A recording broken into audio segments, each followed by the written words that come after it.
Bill So then Donahue why explains is he in what the Bible Jesus and what are truly the stories about, okay? He's in the Bible because he is a manifestation of the universal Christ. See? The universal Christ is the consciousness that dwells in the right hemisphere of everyone's mind.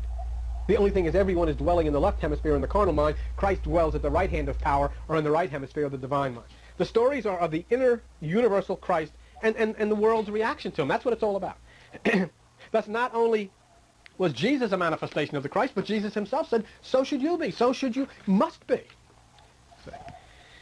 And the point was that Jesus said in John 14:12 that the things he did, you can do better things. Well, you could not do better things than him unless you became Christ. Exactly. That is exactly it. See? That's what the Apostle Paul meant in Galatians 2:20 when he said, I am crucified with Christ.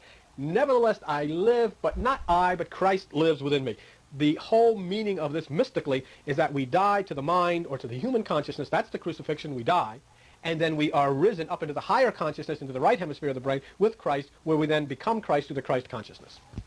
You say, well, he says he can become Christ. Yes, you can. That's what Jesus said, not he said. Jesus said that. And we that say we're Lord and born again are full of baloney if we don't believe that what he said is true. And when we start believing him, we will become Christ because we will no longer dwell in the lower consciousness. We will dwell in the upper room in the Christ consciousness. So look at the story then, not the physical family of a man, your brother and your mother is outside, but the celestial family of the Christ within us all. Say, Matthew 12:46. While he yet talked, his mother and his brother stood without, desiring to speak with him. This statement